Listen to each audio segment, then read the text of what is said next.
نحمده ونصلي على رسوله الكريم اما بعد فقد قال الله تبارك وتعالى كما ورد في سورة بني اسرائيل اعوذ بالله من الشیطان الرجیم بسم اللہ الرحمن الرحیم وقضى ربك ألا تعبدوا إلا إياه وبالوالدين إحسانا إما يبلغن عندك الكبر أحدهما أو كلاهما فلا تقل لهما أف ولا تنهرهما وقل لهما قولا كريما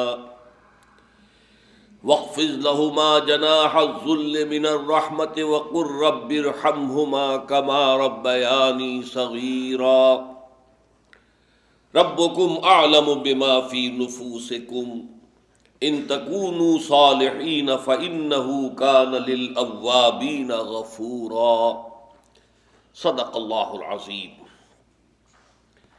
رب اشرح لی صدری ویسر لی امری واحلل عقدۃ من لسانی یفقہوا قولی اللہم ربنا الہمنا رشدنا واعذنا من شرور انفسنا اللہم ارنا الحق حقا وارزقنا اتباعہ وارنا الباطل باطلا وارزقنا اجتنابہ اللہم وفقنا لما تحب وترضى آمین یا رب العالمین۔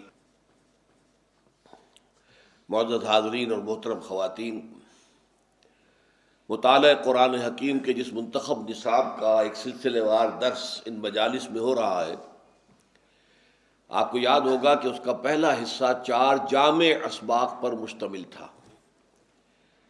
از روئے قرآن انسان کی کامیابی اور فوز و فلاح اور اخروی نجات کے لیے 4 شرائط کیا ہیں، یہ ان 4 اسباق میں مختلف اسلوبوں کے ساتھ سامنے آئی۔ اس کے بعد دوسرے حصے میں جو پہلی ہے شرط اولین نجات کی، کامیابی کی، فوز و فلاح کی، یعنی ایمان، اس ایمان سے متعلق بہت سے مباحث سامنے آئے۔ پھر اب تیسرے حصے میں اعمال صالحہ، اس کی بحث ہے جو ابھی جاری ہے۔ اس بحث کے ضمن میں سب سے پہلے ہم نے قرآن حکیم کے 2 مقامات، سورہ مومنون کی آیات اور ہم مضمون آیات سورہ معارج کی، ان کا مطالعہ کیا، جس سے معلوم ہوا کہ جو انفرادی سیرت و کردار کی تعمیر کے لیے جو بنیادیں ہیں وہ کیا ہیں۔ از روئے قرآن تعمیر شخصیت، تعمیر ذات، یا علامہ اقبال کی اصطلاح میں تعمیر خودی، اس کی اساسات کیا ہیں، بنیادیں کیا ہیں۔ پھر ہم نے انفرادی شخصیت کی ایک ایسی تصویر دیکھی سورہ فرقان کے آخری رکوع میں جو پوری طرح میچور ہے، یعنی جیسے کہ کسی عمارت میں ایک تو فاؤنڈیشنز ہوتی ہیں، پھر ان فاؤنڈیشنز کے اوپر جو عمارت کھڑی ہوتی ہے اس میں بھی ایک سٹرکچر ہے، اور ایک سٹرکچر کے بعد آپ کو معلوم ہے فنیشنگ ٹچز ہوتی ہیں آرکیٹیکچرل، اس میں بیوٹی پیدا کرنے کے لیے۔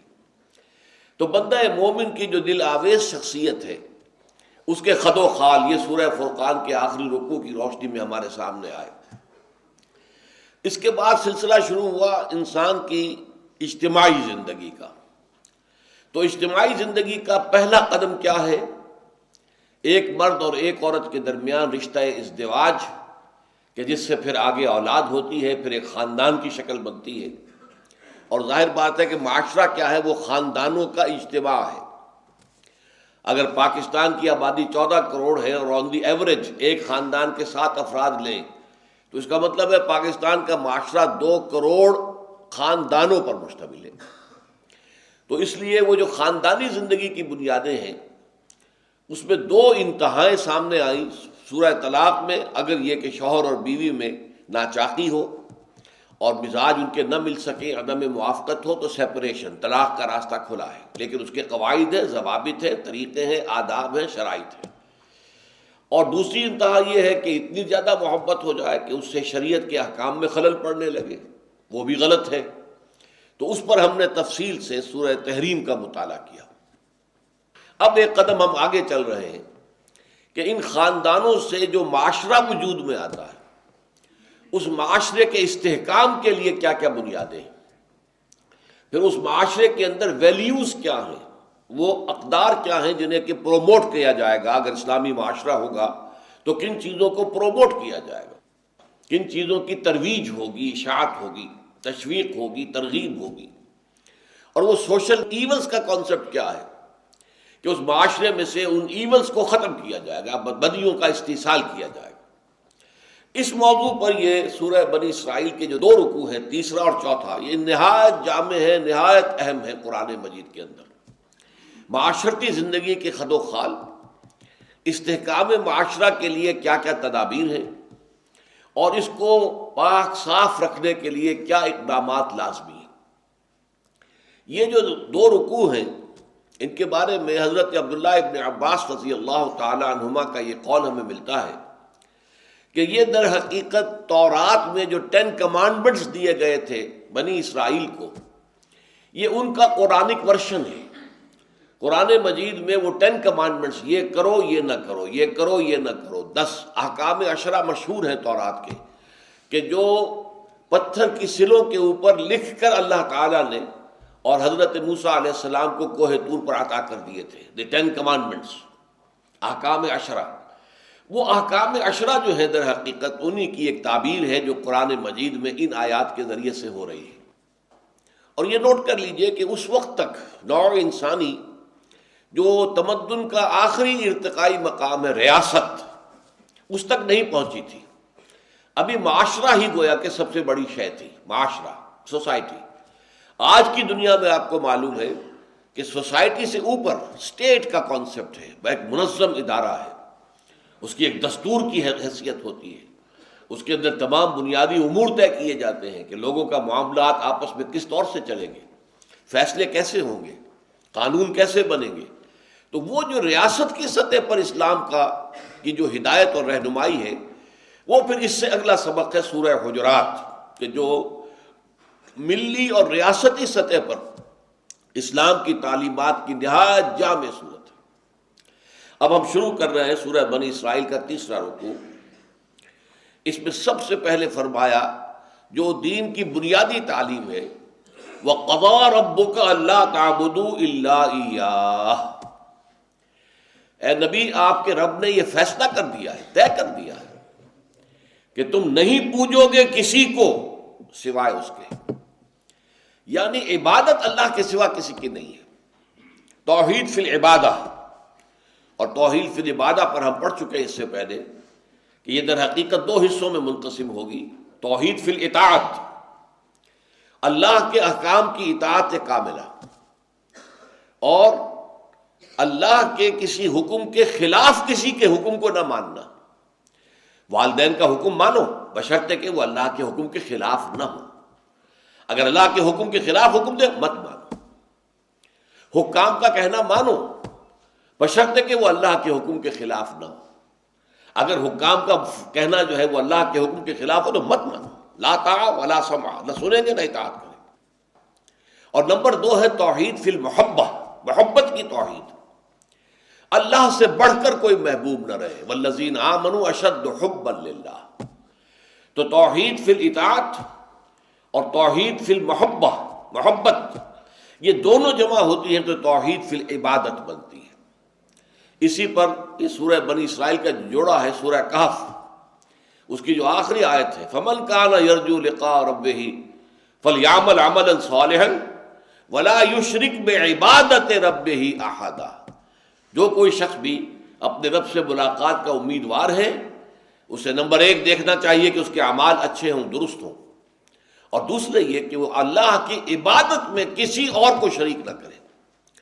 تو گویا کہ معاشرتی سطح پر بھی، اور اس سے آگے چل کر ہم دیکھیں گے کہ ریاستی اور ملی سطح پر بھی پہلا حکم یہی ہوگا، توحید. فرمایا وَقَضَىٰ رَبُّكَ. اب یہاں انداز کیا ہے؟ طے کر دیا ہے آپ کے رب نے، یعنی یہ تو سیٹلڈ ہے، فیصلہ شد ہے کہ پہلی بات یہ ہے اللہ تعبدوا الا اياه وبالوالدین احسانا. دوسرا حکم یہ ہے والدین کے ساتھ حسن سلوک کرو. یہاں جو احسان کا لفظ آیا ہے اسے عام اردو معنی میں احسان نہ سمجھیے.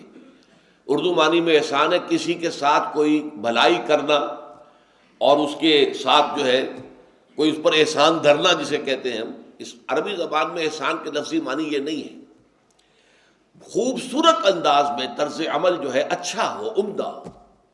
یہاں مراد ہے حسن سلوک، والدین کے ساتھ حسن سلوک۔ یہ میں آپ سے بتانا چاہتا ہوں کہ قرآن مجید میں 5 مقامات ایسے ہیں کہ جن میں اللہ کے حق کے فوراً بعد والدین کے حق کا ذکر ہے۔ اس قدر اہمیت ہے والدین کے حق کی، اس کی وجہ کیا ہے؟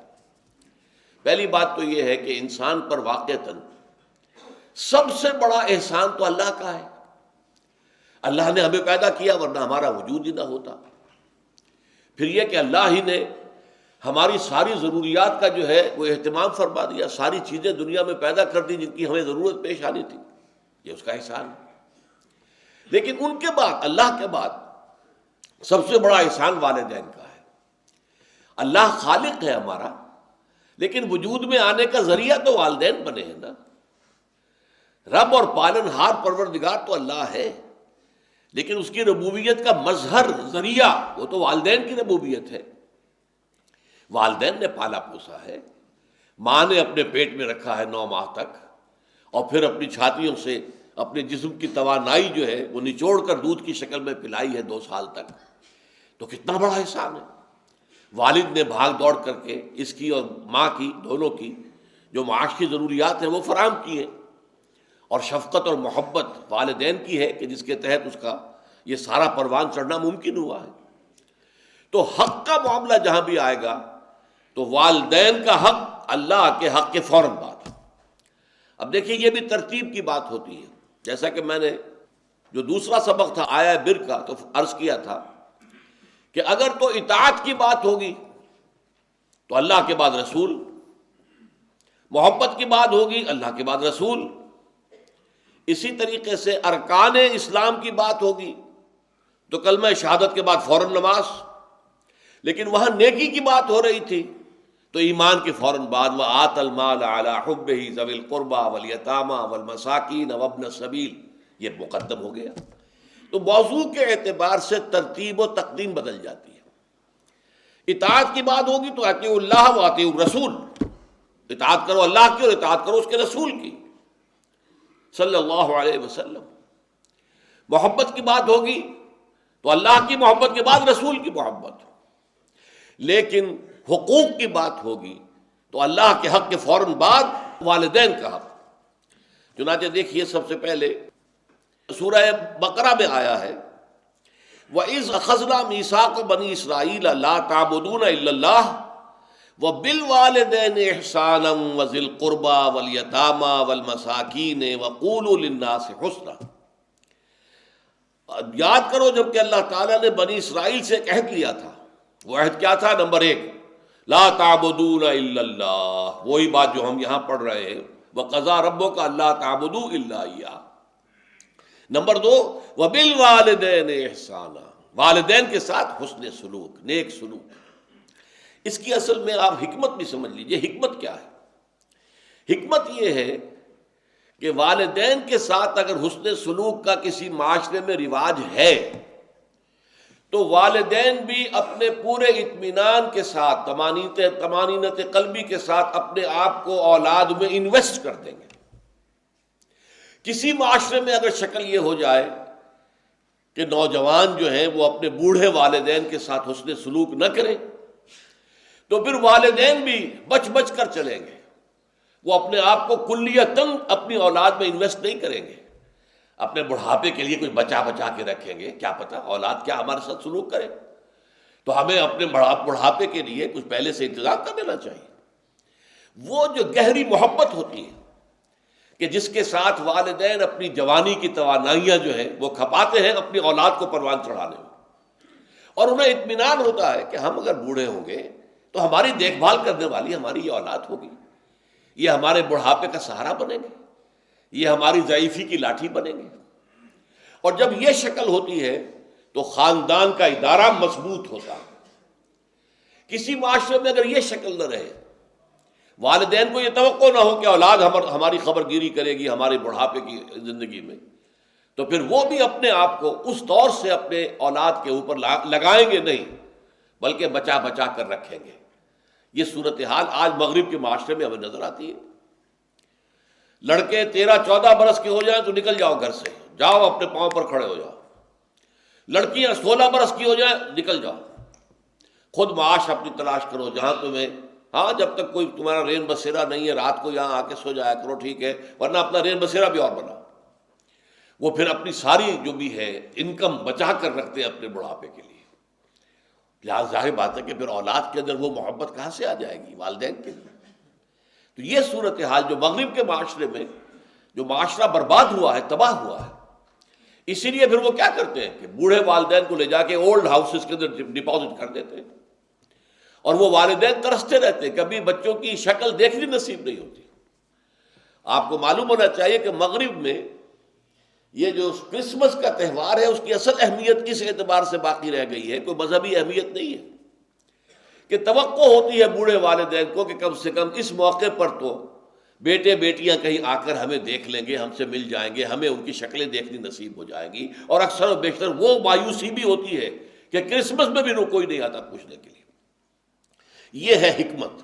لہذا جیسا کہ میں نے عرض کیا، قرآن مجید میں یہ 5 مرتبہ سورہ بقرہ میں وَإِذْ أَخَذْنَا مِيثَاقَ بَنِي إِسْرَائِيلَ لَا تَعْبُدُونَ إِلَّا اللَّهَ وَبِالْوَالِدَيْنِ إِحْسَانًا. اسی طرح سورہ نساء میں وَاعْبُدُوا اللَّهَ وَلَا تُشْرِكُوا بِهِ شَيْئًا وَبِالْوَالِدَيْنِ إِحْسَانًا. اللہ کی بندگی کرو، پرستش کرو، اطاعت کرو، اور اس کے ساتھ کسی شے کو شریک نہ ٹھہراؤ، اور والدین کے ساتھ نیک سلوک کرو، اچھا سلوک کرو.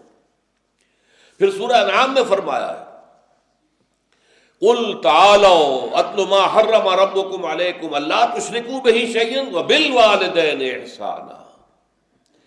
اے نبی ان سے کہہ دیجئے، اے لوگو، تم نے جو اپنی من گھڑت بنا لی ہیں شریعتیں، یہ حلال یہ حرام، یہ حلال یہ حرام، بغیر اس کے کہ اللہ تعالیٰ کی کسی کتاب میں اس کی کوئی سند آئی ہو، تو ان باتوں کو چھوڑو، توہمات کو. آؤ میں تمہیں بتاؤں اللہ نے تمہیں کیا احکام دیے، کن چیزوں کو حرام ٹھہرایا ہے.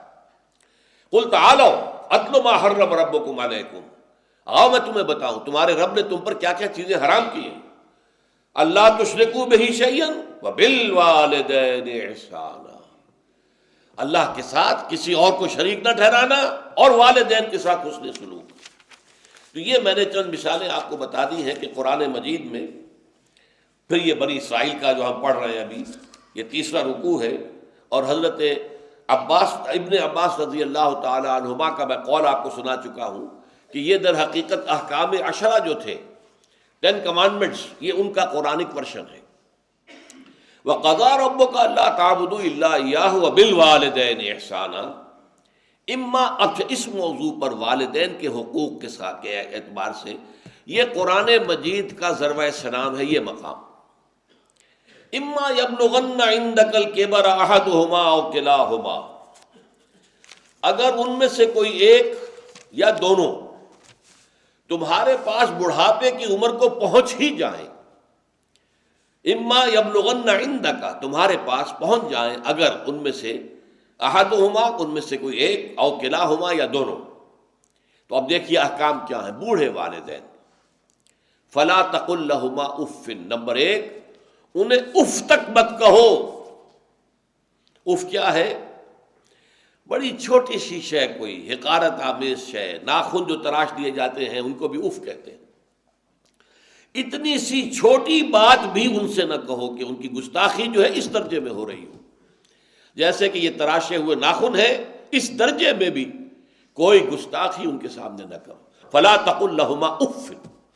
اف ہے آپ پر. ہمارے ہاں یہ لفظ اف زیادہ استعمال نہیں ہوتا، تف استعمال. تف ہے تم پر، تف ہے آپ پر. نہیں، ہرگز نہیں. اف لکما وما تعبدون، حضرت ابراہیم علیہ السلام نے فرمایا تھا، سورہ انبیاء میں ہے موجود یہ. اف لکما. سورہ احقاف میں جو سرکش اولاد ہوتی ہے ان کے بارے میں کہا گیا وہ اپنے والدین کو اف لکما، آپ پر تف ہو. نہیں، لیکن یہاں جو حکم ہے فلا تقل لہما اف، انہیں اف تک نہ کہو. نمبر 2، ولا تنہرہما، کبھی انہیں جھڑکنا مت. اما السائل فلا تنہر، سورۃ الضحیٰ جو ہے اس کی جو آخری آیت ہے، تو کسی کو جھڑک دینا، کسی سائل کو جھڑکنا نہیں ہے، اگر نہیں کوئی دے سکتے تو آپ شرافت کے ساتھ اسے معذرت کر لیں، بس اللہ اللہ خیر صلی اللہ علیہ معاف کیجیے، بس جھڑکو مت۔ ولا تنہرہما، نمبر 3، وقل لہما قولا کریما، ان کے ساتھ گفتگو کرو بڑے ادب کے ساتھ، ان کا احترام ملحوظ رکھتے ہوئے بات کرو، لیکن یہ ہے کہ اس کے اندر احترام ملحوظ ہونا چاہیے، ادب ملحوظ رہنا چاہیے، ایسا نہ ہو کہ ان کے دل کو ٹھیس لگے۔ یہی ہے وہ جو بچہ سا تھا ہماری گود میں کھیلتا تھا، اس کی نجاستیں ہم صاف کرتے تھے، اس کو دودھ ہم پلاتے تھے، اس کو چلنا ہم نے انگلی پکڑ پکڑ کر، آج کل تو خیر اور بہت سی چیزیں ایجاد ہو گئی ہیں، واکرز ہیں اور کیا کیا ہے، لیکن پہلے کیا ہوتا تھا، والدین ہی انگلی پکڑ کر چلایا کرتے تھے اور چلانا سکھاتے تھے۔ آج یہ سینہ تان کر بات کر رہا ہے ہم سے، آج یہ اس طریقے سے جو ہے گستاخانہ انداز اس نے ہمارے سامنے اختیار کیا ہے، وہ دل کو ٹھیس لگے گی۔ میں نے اس سے پہلے بھی ایک مرتبہ آپ کو بتایا تھا کہ صرف 2 چیزیں ایسی ہیں جن کو محبت اور تعظیم کے انداز میں دیکھنا بھی عبادت ہے، محض دیکھنا اور کچھ نہیں کر رہے آپ۔ ایک خانہ کعبہ، محبت بھرے انداز میں آپ بیٹھے ہوئے، صرف نہ آپ طواف کر رہے ہیں، طواف کریں گے تو اور ثواب ہوگا، آپ بیٹھے ہیں صرف اور دیکھ رہے ہیں، اور اس کے اندر احترام ہے، تعظیم ہے۔ اللہم زد بیتک ھذا تشریفا و تکریما و تعظیما۔ آج کل جو لوگ، اب تو خیر ٹھیک ہے بات وہاں سے آگے نکل گئی ہے، مینا میں پہنچ گئے ہوں گے لوگ، کل تو حج ہو جائے گا انشاءاللہ، لیکن جو حاجی بھی یہ دعا مسنون ہے کہ جب بھی وہ مسجد حرام کے اندر داخل ہوتا ہے اور پہلی مرتبہ نگاہ پڑتی ہے خانہ کعبہ پر، تو فوراً اللہم رب ھذہ البیت زد بیتک ھذا تشریفا و تکریما و تعظیما، اے اللہ اپنے اس گھر کو، اس کی عزت، اس کی تکریم، اس کی تعظیم، اس کے اندر اور اضافہ کرتا چلا جائے۔ تو یہ انسان اگر صرف خانہ کعبہ کو بیٹھ کر دیکھتا رہے تب بھی عبادت ہے، ثواب ہے۔ اور اسی طرح بوڑھے والدین کو محبت بھری نگاہ سے دیکھنا، یہ بھی موجب ثواب ہے، کہ دل جو ہے ان کو کہیں کوئی آئینہ قلب جو ہے ان کے احساسات کو ٹھیس نہ پہنچے، اس کا لحاظ رکھنا۔ اما یبلغن عندک الکبر احدہما او کلاہما فلا تقل لہما اف ولا تنہرہما وقل لہما قولا کریما واخفض لہما جناح الذل من الرحمہ، اور ان دونوں کے سامنے اپنے کندھوں کو شفقت کے ساتھ، ادب کے ساتھ جھکا کر رکھو۔ یہ جو ابھی میں نے چند الفاظ کہے تھے کہ سینہ تان کر بات کرنا، یہ ایک انداز ہوتا ہے بات کرنے کا۔ ایک یہ ہے کہ آپ بات کر رہے ہیں والدین سے، والدہ سے، والد سے، لیکن جھکے ہوئے، کندھے جھکائے ہوئے۔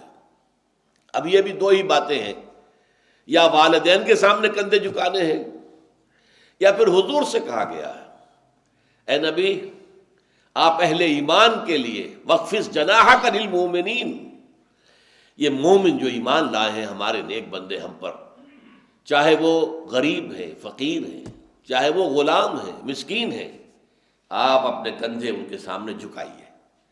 یہ بہت بڑی بات ہے جو کہی گئی ہے محمد الرسول اللہ صلی اللہ علیہ وسلم سے۔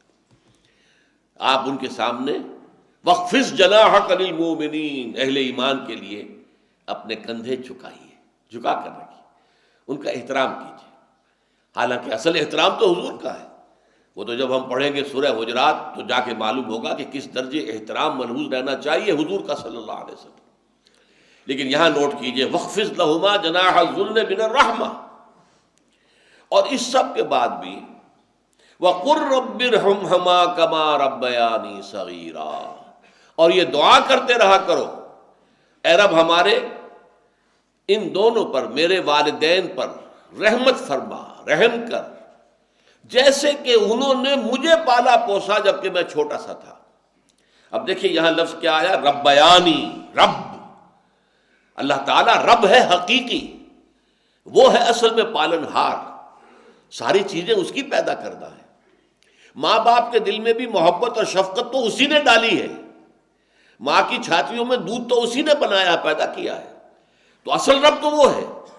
لیکن اس کی ربوبیت کا ظہور جو ہو رہا ہے عالم واقعہ میں، عالم مادی میں، وہ والدین کی ربوبیت ہے۔ والدین پال رہے ہیں، پوس رہے ہیں، اپنی راتوں کی نیندیں حرام کرتے ہیں، بچے کو تکلیف ہے تو والدین نہیں سو سکتے، کوئی اور معاملہ ہے تو اس ظاہر بات ہے کہ ان کا آرام چین بالکل حرام ہو جاتا ہے۔ یہ ہے در حقیقت۔ اب ان کا بدلہ کیا چکا سکتا ہے آدمی؟ میں نے بار عرض کیا ہے کہ شکر جو ہے وہ شکر کا تقاضا یہ ہے کہ انسان حق ادا کرنے کی کوشش کرے۔ حل جزاء الاحسان الا الاحسان، کسی نے آپ کے ساتھ بھلائی کی ہے تو آپ کو بھی اس کے ساتھ بھلائی کرنی چاہیے۔ لیکن والدین نے جو بھلائی تمہارے ساتھ کی ہے تم اس کا بدلہ کیا دے سکتے ہو؟ اگر تم نے ان کے بڑھاپے میں خبر گیری کر بھی لی تب بھی وہ بدلہ نہیں ہو سکتا کہ جو انہوں نے تمہارے وجود میں آنے اور تمہارے لیے جو مشقتیں جھیلی ہیں، جو ایثار کیا ہے، جو قربانیاں دی ہیں تمہیں پالنے پوسنے کے لیے، اس کا بدلہ نہیں ہو سکتا۔ اس کا بدلہ ایک ہی ہے، اور وہ کیا ہے؟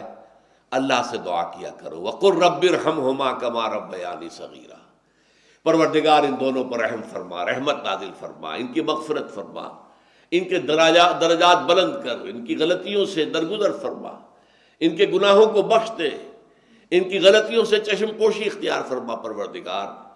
اور یہ در حقیقت میں تجھ سے درخواست کیوں کر رہا ہوں کہ مجھ پر ان کے احسان کا بہت بڑا بوجھ ہے، ان کے احسانات کا بدلہ میں نہیں چکا سکتا۔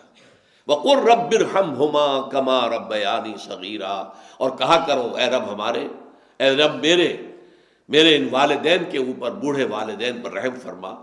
اور ظاہر بات ہے کہ یہ سلسلہ جو ہے یہ صرف زندگی کا نہیں ہے، ان کے انتقال کے بعد بھی رب ارحمہما کما ربیانی صغیرا، رب اغفر لی ولوالدی وارحمہما کما ربیانی صغیرا، یہ آپ کی نمازوں کے ساتھ دعاؤں میں مستقل دعا ہو جانی چاہیے کہ اے پروردگار میری بھی بخشش فرما دے، مجھے بھی بخش دیجو، اور پھر میرے والدین کو بھی بخش دیجو، اور ان پر رحمت نازل کیجو جیسے کہ اس نے مجھے پالا پوسا تھا جب کہ میں چھوٹا سا تھا۔ وَقُلْ رَبِّ ارْحَمْهُمَا كَمَا رَبَّيَانِي صَغِيرًا۔ ابھی اس مضمون کا ایک اہم حصہ باقی ہے، اور وہ کیا ہے کہ والدین میں سے والدہ کا مقام جو ہے وہ 3 گنا زیادہ ہے۔ اس پر انشاءاللہ تعالی اب اگلی نشست میں گفتگو ہوگی۔ اقول قولی ھذا واستغفر اللہ لی ولکم ولسائر المسلمین والمسلمات۔